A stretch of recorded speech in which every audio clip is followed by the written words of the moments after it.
आज मिलिए आशुतोष गुप्ता से। ये सुपर लाइक एजुकेशन सिस्टम्स के फाउंडर एंड सीईओ हैं और हमारे साथ जुड़े हैं मिस्टर आशीश्वर उपाध्याय। ये श्रीजी संस्कार पब्लिक स्कूल के प्रिंसिपल हैं। Thank you sir and thank you Ashutosh, आप दोनों का कीमती समय देकर आपने हमें ज्वाइन किया। Thank you very much for that. सबसे पहले मैं सवाल जो है आशुतोष से पूछना चाहूंगी।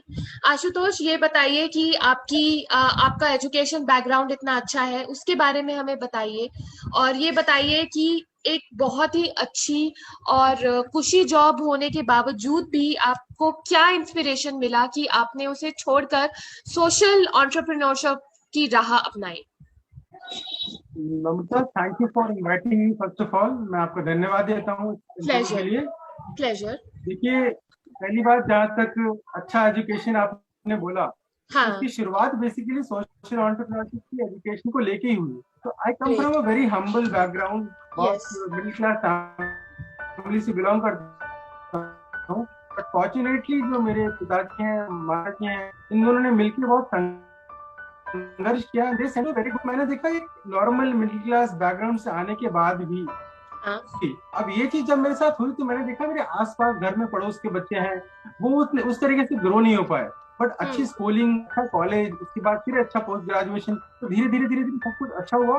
तो पढ़ाई लिखाई के मामले में मैं अपने आप को फॉर्चुनेट मानता हूँ। और बाकी जहाँ से मैं आता हूँ वहाँ देखा मैंने आसपास में उस तरह का माहौल नहीं है। तो बेसिकली वही एक स्टार्टिंग ट्रिगर था जहाँ मैंने लिखा कि बेसिकली मैंने दिमाग में था कि नहीं कुछ करना है, बट अभी फाइनेंशियली उतना स्टेबल नहीं था। तो मेरे पास I went to a normal course of, अच्छा 12th करता है, फिर post graduation, and then I finally got into a good job था मेरे पास, मैं अच्छा काम कर रहा था। और finally back of the mind था कि कुछ करना है। But I was lucky, I was unlucky, I don't know how to phrase it. मेरा बॉस जो है जॉब में उतना अच्छा नहीं मिला मुझे, तो इसकी वजह से I could not continue for a very long time. और 2 साल में then I made my mind that okay चलो ठीक है, वापस let's do whatever was there in my mind. तो जो भी मन में था वो करने का था ना। And finally I kept my papers, डाल दिया, रेजोल्यूशन निकाल दिया और फिर चलो ठीक है पेपर्स डाले एंड स्टार्ट कर दिया। तो इट वाज 2013 जब मैंने सुपर लाइक को स्टार्ट किया। ये आप हमें श्रीजी संस्कार पब्लिक स्कूल के बारे में बताइए और यहाँ पर जो स्टूडेंट्स पढ़ते हैं उनके बारे में भी, उनका बैकग्राउंड के बारे में हमें कुछ बताइए।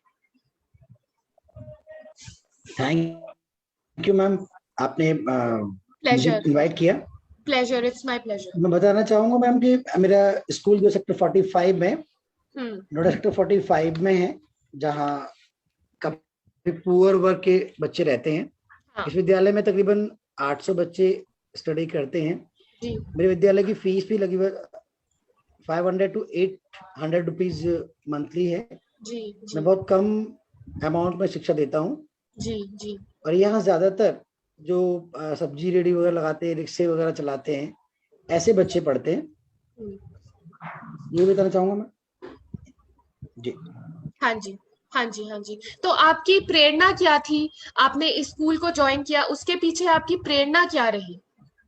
एक्चुअली मैम, मैं पहले टीचिंग करता था अदर स्कूल्स में। वहां मैंने देखा कि एजुकेशन ज्यादातर पैसे के अभाव में बहुत सारे बच्चे रह जाते हैं।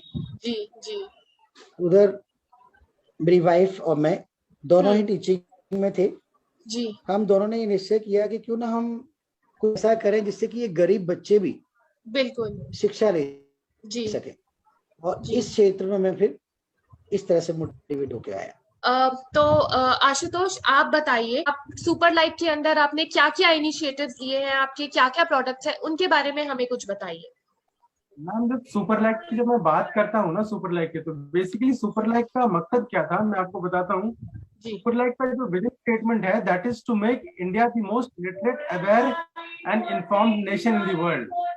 ओके, बेसिकली थोड़ा यहाँ डिस्टर्बेंस है वॉइस में, मैं दोबारा से बताता हूँ कंपनी का विजन क्या है। कंपनी का विजन है to make India the most literate, aware and informed nation in the world. Right. अब इतना बड़ा विजन सेट किया तो मैंने क्या देखा कि जितने भी हमारे छोटे छोटे स्कूल्स हैं वहां पर क्वालिटी एजुकेशन नहीं मिल पाती है। बिल्कुल। क्वालिटी एजुकेशन को ब्रिंग करने के लिए जो है, उस क्वालिटी एजुकेशन को बिल्ड करने के लिए सुपर लाइक को जो है मैंने स्टार्ट।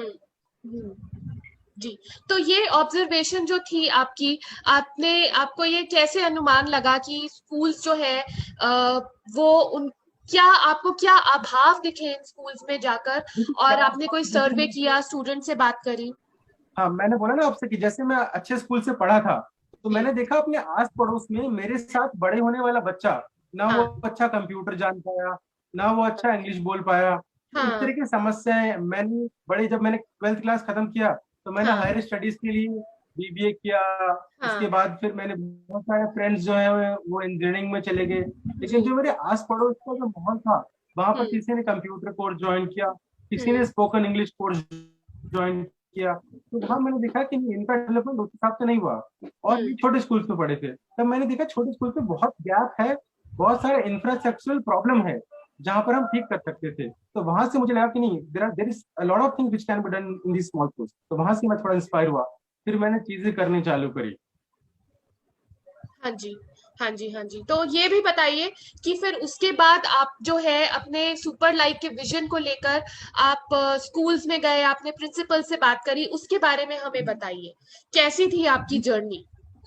और जब मैंने जॉब छोड़ा 2013 में, हम्म तो जॉब तो छोड़ दिया।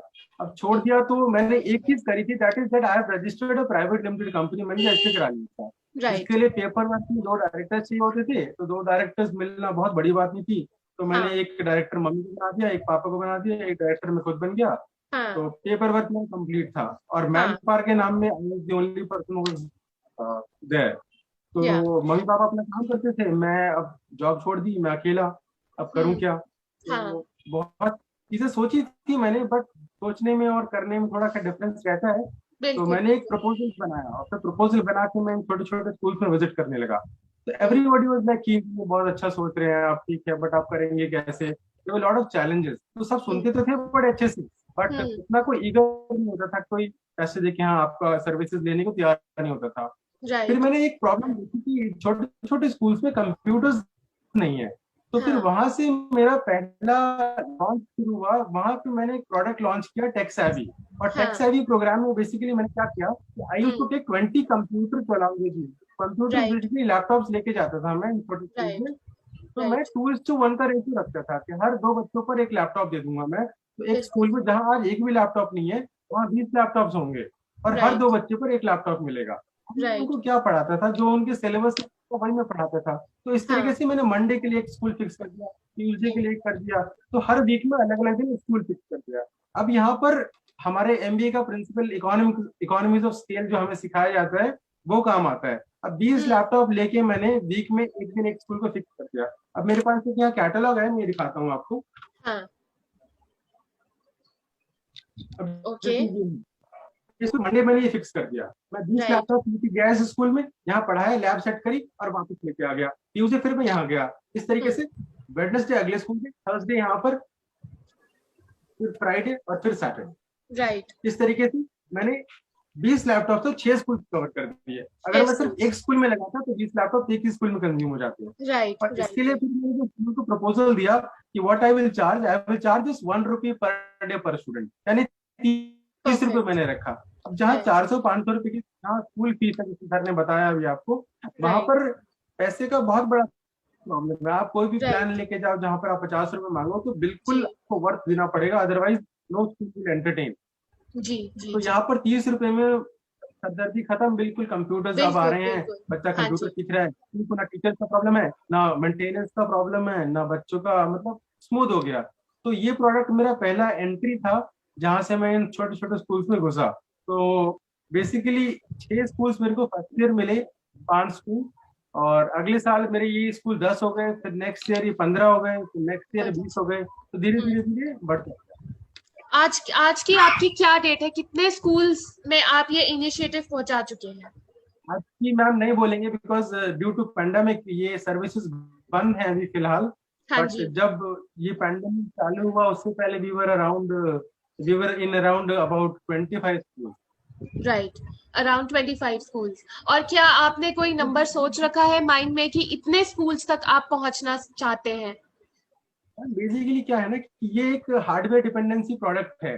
तो हम्म 6 साल अगर मैं पहले की बात करूं, तो स्मार्टफोन्स और computers, it was not accessible to everyone.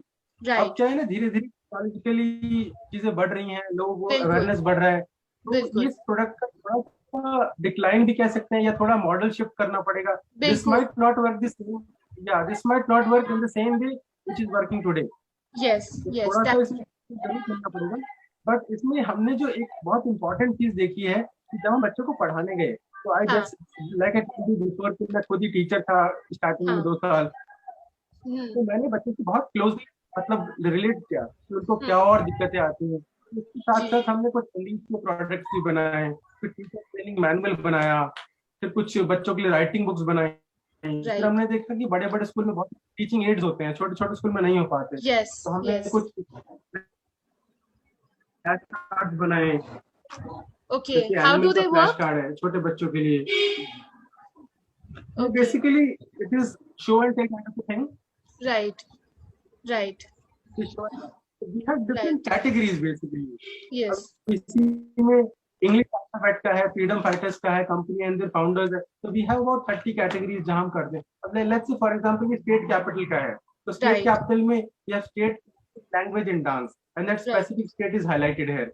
इस तरीके से हमने बहुत सारे कार्ड बनाए। अब ये छोटा सा 30 रुपए का एक पैकेट है, लेकिन इस 30 रुपए से बेसिकली एक एड मिल गया, एक टूल मिल गया, टीचिंग एड मिल गई, जो कि छोटे स्कूल में उतना एक्सेसिबल नहीं हो पाता है। बिल्कुल। फिर जब हमने देखा कि छोटे स्कूल में और क्या दिक्कतें आती हैं, तो आई यूज्ड टू सी कि वो क्वेश्चन पेपर हाथ से लिखते हैं और फोटोकॉपी करा के दे देते हैं।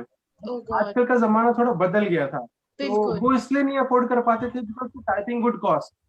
तो फिर मैंने उनको क्रॉस सेल किया अपना प्रोडक्ट के, ठीक है अगर आप टेक सेवी प्रोग्राम हमारा लेते हैं कंप्यूटर वाला, तो हम आपके लिए टाइपिंग कॉम्प्लीमेंट्री दे देंगे। उनके लिए फिर हम प्रिंटिंग सॉल्यूशंस भी डील करने लगे। हम इस तरीके से उनको फीस कार्ड वगैरह, रिपोर्ट कार्ड हो गया, फीस कार्ड हो गया, we got into printing solutions, थोड़ा इन सब चीजों में भी चले गए। तो बेसिकली एक्सपेंडेड आवर पोर्टफोलियो। अब स्कूल को क्या चाहिए, basically we start doing all those things which will in some or the other way impact the education quality. Absolutely. आशीश्वर जी, जैसे आशुतोष जी ने बताया कि वो स्कूल टू स्कूल जाते थे और वहां पर वो अपने इस इनिशिएटिव के बारे में बताते थे। ये बताइए कि जब वो पहली बार आपके स्कूल आए, तो उनके इन प्रोडक्ट्स को और विजन को देखकर आपका फर्स्ट थॉट क्या आया? मैम, जब आशुतोष पहली बार आए थे मेरे पास, उन्होंने सबसे पहले, इससे पहले एक और प्रोजेक्ट लेकर आए थे, उसको मैंने एकदम डिनाई किया था। देन सेकंड टाइम आशुतोष फिर मेरे पास आए थे, ये कंप्यूटर वाला जो जॉब था इसको लेकर। इसको लेके मैंने इनका जो संघर्ष था, जो मेहनत थी और जो लगन देखी, वो बहुत अच्छी थी। क्योंकि जैसा कि उन्होंने बताया ना कि छोटे स्कूल और बड़े स्कूल, छोटे स्कूल और बड़े स्कूल, तो आशुतोष में नहीं चाह। मैम, आशुतोष जब मेरे पास फर्स्ट टाइम आए थे, इससे पहले जो कंप्यूटर का प्रोजेक्ट लेकर ना आके एक और प्रोजेक्ट लेकर आए थे, जिसे मैंने डिनाई किया था कि आशुतोष ये हम नहीं चला पाएंगे। देन सेकंड टाइम एक कंप्यूटर का प्रोजेक्ट लेकर आए थे। जैसा कि आशुतोष ने बताया कि वो एक अच्छे स्कूल से पढ़े हुए हैं, तो स्कूल तो मैं नहीं समझता कि अच्छे बुरे कुछ होते हैं, बट हाँ सर्विसेज होती हैं। तो जहाँ पे आशुतोष पढ़ते थे, उनके पेरेंट्स ने मेहनत की होगी और अच्छी सर्विस वाले स्कूल में उनको पढ़ाया होगा। और मैंने भी जॉब किया अच्छी सर्विस वाले स्कूल। फंड कुछ ज्यादा होता है, फीस जो स्ट्रक्चर है वो काफी अच्छा होता है, तो वहाँ सभी सुविधाएं मिल पाती हैं।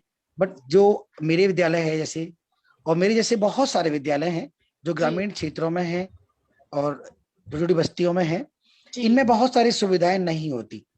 ये सुविधाओं में सबसे फर्स्ट ऑफ ऑल जब कंप्यूटर की बात आई, तो यहाँ के बच्चे मतलब कंप्यूटर के नाम पे ना केवल एक बुक रीड कर लिया करते थे।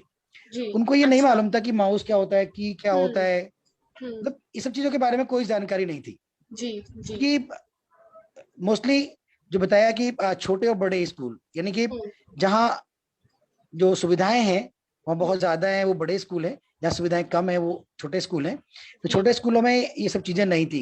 ये कई रीजन थे, जैसे 500 और 600 या 800 रुपए में ये सुविधाएं नहीं प्रोवाइड हो पाती थी। ज्यादातर स्कूलों में मोस्टली प्रिंसिपल रूम में भी ये लैपटॉप और कंप्यूटर नहीं उपलब्ध होते थे, तो उनको प्रैक्टिकल देने के लिए तो पॉसिबल नहीं होता।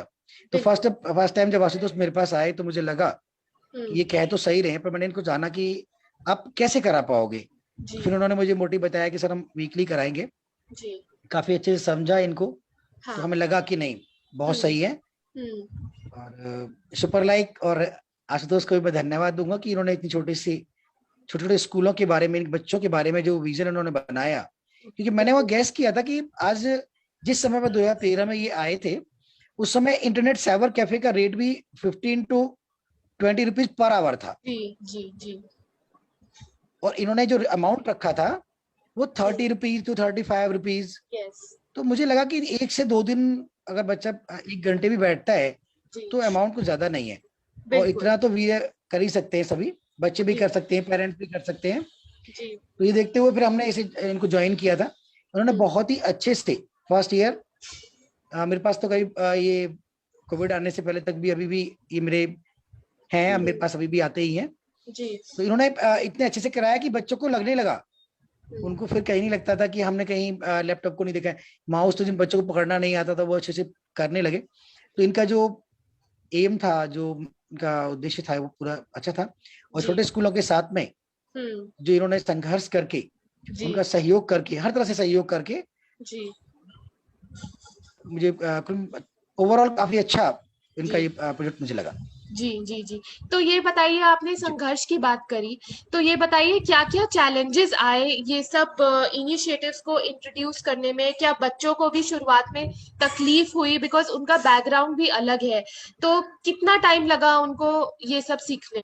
मैम बच्चे जिन्होंने कभी, मैंने 1-2 बार पूछता था क्लास में आके, बेटा आपने कभी लैपटॉप यूज किया था? तो लैपटॉप ने डेस्कटॉप भी यूज नहीं किए थे, क्योंकि लैब नहीं होते थे। लैब के नाम पर कुछ स्कूल्स में होते भी थे तो वो लोग ज्यादा यूज नहीं कराते थे। जैसे आशुतोष के सामने भी मैं ज्यादा देख पाया था कि काफी चैलेंजेस आते थे। कभी ये 20 से 25 लैपटॉप लेकर आते थे जब, तो इनको लगता था कि कभी कोई की निकाल लेता था, तो कभी इनका कोई माउस खराब कर देता था, कोई माउस तोड़ देते।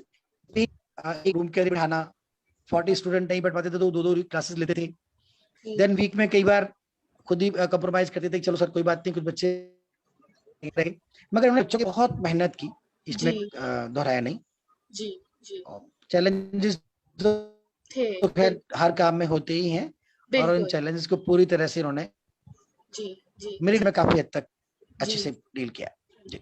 सो Ashutosh, my question is to you, जैसे कि सर ने बताया कि काफी स्ट्रगल करना पड़ता था बच्चों को इस नए कॉन्सेप्ट से इंट्रोड्यूस करने के लिए, तो क्या कभी आपको ऐसा होता था कि you used to run out of patience और लगता था कि बस अब ये नहीं होगा?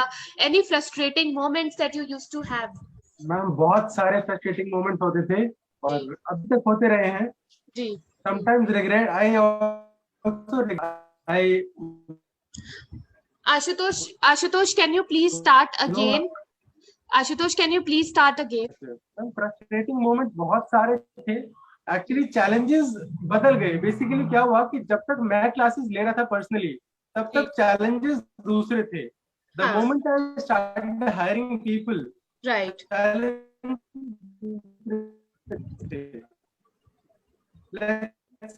फॉर एग्जांपल 2 साल जब मैंने खुद क्लासेस ली थी तो हार्डवेयर रिलेटेड चैलेंजेस नहीं आते थे, बिकॉज मैं मोटिवेटेड था, जॉब छोड़ रखी थी मैंने, ज्यादा थी, तो उस तरीके से वो चैलेंजेस उतना फील नहीं करता था मैं। और जो भी बच्चों को पढ़ाना होता था इट वाज बहुत अच्छा था, कोई प्रॉब्लम नहीं था एज सच। बट खुद कितना करता मैं, एक साथ में 6 स्कूल कर सकता था, Monday Tuesday Wednesday Thursday Friday Saturday.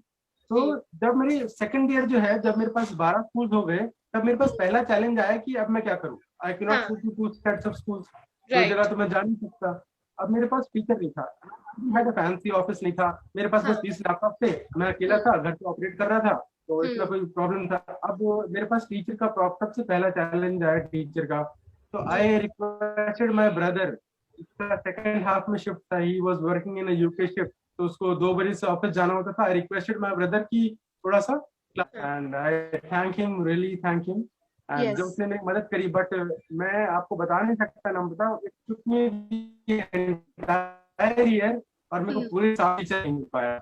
1 साल उसने पूरा हेल्प करा मेरा। अगले साल फिर मेरे पास 15 स्कूल हो गए। अब फिर उस साल my brother also told me कि नहीं अब मेरे से नहीं हो पा रहा है, तो I said okay no problem. तो फिर दूसरे साल तक तो हम दोनों ने मैनेज कर लिया। बट आई आल्सो डिसाइडेड कि चलो मैं भी नहीं पढ़ाऊंगा, let's do it more systematically. तो फिर हायरिंग का प्रॉब्लम सॉल्व करने के लिए फिर हमने टीचर्स को हायर करना चालू करा, एंड मैंने भी पढ़ाना छोड़ दिया। बट जब टीचर्स को हायर करना चालू करा तो एक नया सेट ऑफ चैलेंज आने लग गया। उस तरीके से आपका सामान ध्यान से नहीं रखता था, तो हम लोग घर के नंबर से तो used to take care of the assets. But जब मैं ये 20 लैपटॉप टीचर्स को देता था तो किसी दिन स्क्रीन तोड़ के ले आते थे, किसी दिन वो बटन निकाल लिया बच्चे ने, इस तरह का इशू होता था।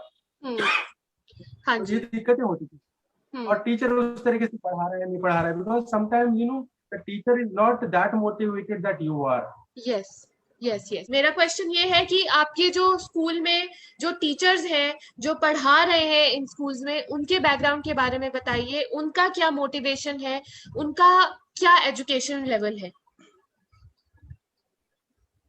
मैम मिनिमम एजुकेशन जो टीचर्स की है हमारे पास, जो हम रखते हैं, वो कम से कम ग्रेजुएशन होती है जी। और एटलीस्ट कोशिश करते हैं कि वो बीएड वगैरह किए हुए हों।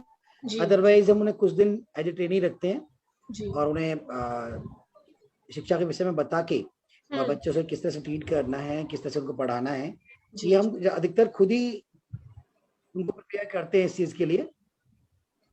क्योंकि अगर हम बेहद एजुकेटेड टीचर को लेके आते हैं तो उनको अफोर्ड करना यहाँ के लिए पॉसिबल नहीं हो पाएगा।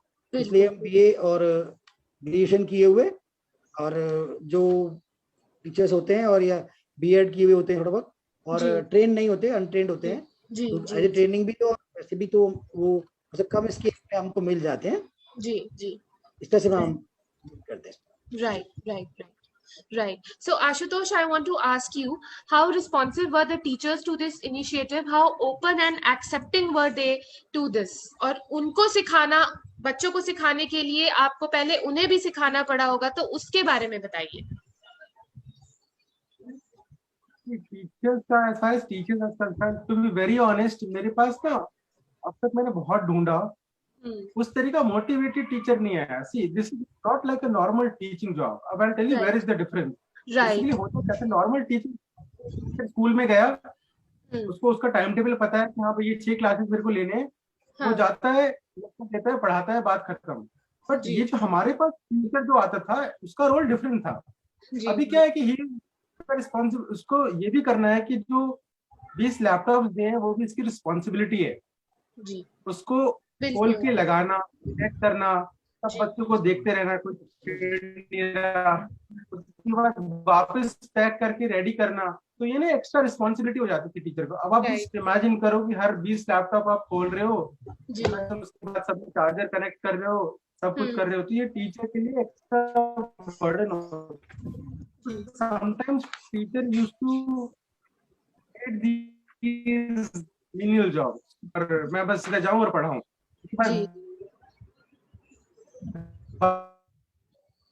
बार बार आपको कंटिन्यूसली बोलना है, घूमना है,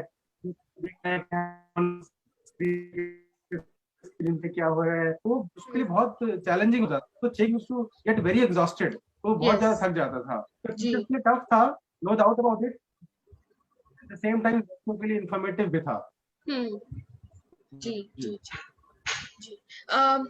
ये बताइए आशुतोष कि अभी जो आप काम कर रहे हैं, of course it's a very very noble initiative, but what are the satisfaction levels when you compare it to a corporate job? Do you feel more satisfied doing this work as a social entrepreneur at the end of the day? Did you come back home feeling happier and more satisfied that you had impacted change in a student's life? I'll tell you the answer of this question. Basically, due to this pandemic, the dynamics have changed. Yes. थोड़ा सा difficult है हमारे लिए, because it took me almost 7 years, 7 साल लग गए मुझे गाड़ी को पटरी पे लाने पे। हाँ. और वापस कोविड की वजह से सब कुछ बैक टू स्क्वायर वन हो गया, तब हो गया। तो फाइनेंशियली कभी कभी लगता है maybe if I would have been into a corporate job तो शायद फाइनेंशियली ज्यादा स्टेबल रहता। बट यहाँ पर ये एक मेरे फ्रेंड का एक छोटा सा example other day I was talking to one of my friend, उससे बात हो रही थी, तो मैं ऐसी बोला कि नहीं यार कभी कभी मन करता है जॉब कर लेना, 2-3 लाख रुपए तो मिल ही जाते हैं महीने के, कितना अच्छा रहता। तो फिर मैंने उससे ये बोला कि, उसने बोला कि ठीक है कर ले। तो मैंने कहा अब तो मैं आया, मैं फेल्ड एंटरप्रेन्योर, मुझे कौन जॉब देगा। तो फिर ऐसी डिस्कशन में आया कि नहीं, why are you calling yourself a failed entrepreneur, कि भाई क्या मतलब है। तो फिर ऐसी बातचीत चली कि नहीं हमने 10,000 बच्चे पढ़ाए हैं। अब फील्ड को देखेंगे तो every company has to come to an end. अब जेट एयरवेज को देखोगे, जेट एयरवेज बंद हो गया, इसका मतलब ये नहीं कि जेट एयरवेज फेल्ड था, मतलब उसने कुछ ना कुछ किया अपनी लाइफ में, there was a journey to it. That's a very good message. Like Yes. how you look into it. Absolutely. Right. So हम कैसे देखते हैं उस चीज को डिपेंड करता है। So I see it is not failing, but yeah, there are a lot of challenges to it. But हाँ ठीक है, अब challenges है तो खाली मेरे अकेले के लिए नहीं है। This pandemic is for everyone. और उभरेंगे इससे, and it is good actually. थोड़ा सा हम टेक्नोलॉजी से दूर थे, तो we are connected to the technology now.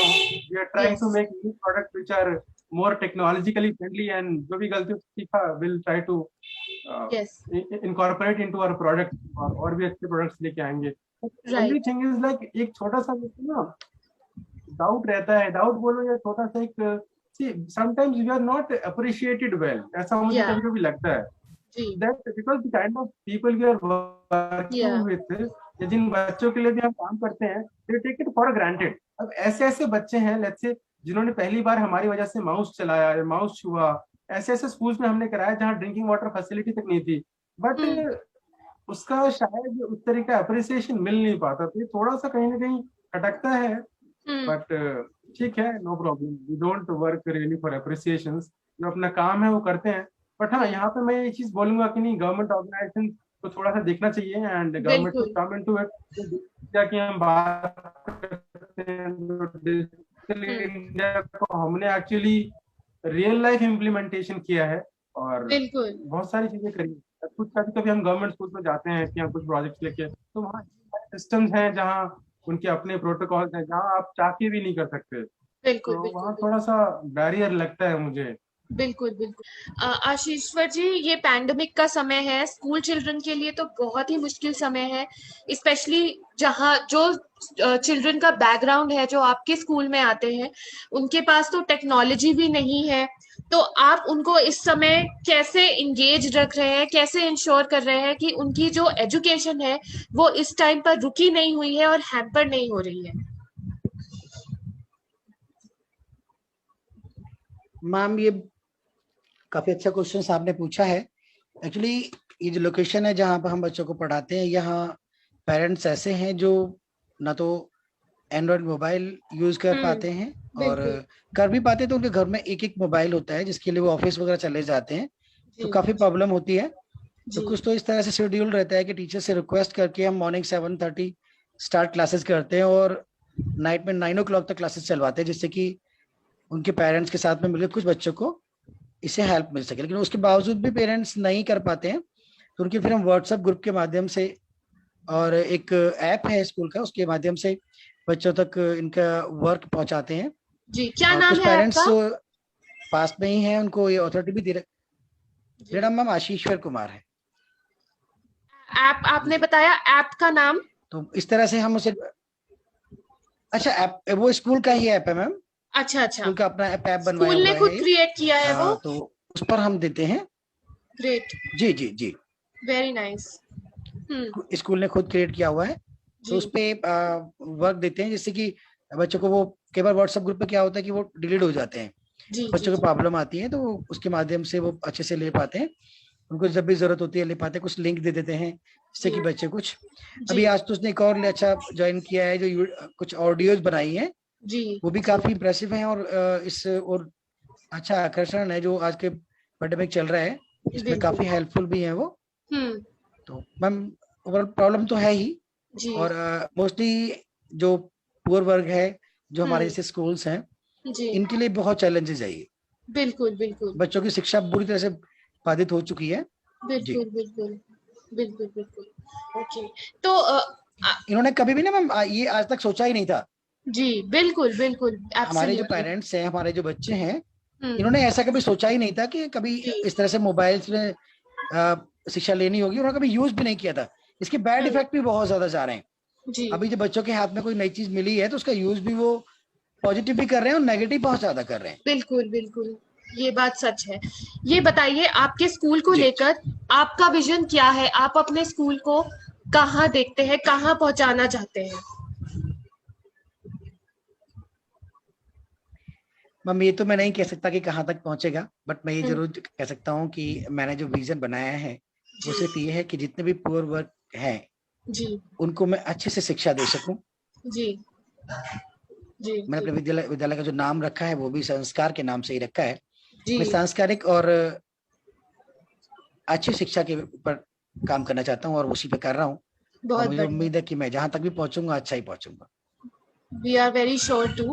And Ashutosh sorry, आप हमें बताइए कि आपका विजन क्या है सुपर लाइक को लेकर, and what is your message also to all the social entrepreneurs out there जो अपनी जॉब छोड़कर कुछ अच्छा करने जाते हैं। सबसे पहले तो मैं, जैसे आपने विजन के बारे में बोला, ये आप क्या चाहते हैं, कहाँ तक ले जाना चाहते हैं, जी तो मैं एक्चुअली एक एजुकेशनल रेवोल्यूशन की बात करता हूँ, बिकॉज एजुकेशन में वो आज पावर है जी कि आप मंगलयान तक अगर पहुंच पाए तो that is because of education. जी जी तो यहाँ बिल्कुल। पर थोड़ा सा हमें देखना पड़ेगा, चीजों को चेंज करना पड़ेगा। अच्छा, मैंने एक छोटा सा एग्जांपल देता हूँ आपको।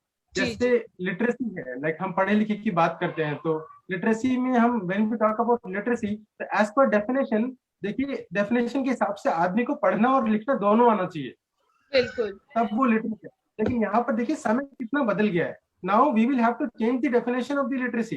अब अगर यस किसी को पढ़ना आता है बट लिखना नहीं आता था, तो वो मतलब लिटरेसी, मतलब वो इलिटरेट था, अनपढ़ था, उसको अनपढ़ बोला जाएगा। जी लेकिन आजकल क्या है, आप टेक्नोलॉजी को देखिए, आज एलेक्सा है, सिरी है, आज गूगल ट्रांसलेटर है, आप खाली बोलिए और वो आपकी बात लिख देगा। लिखना नहीं भी आएगा फिर भी आप उसको अब नहीं बोल सकते, because he is using technology to right.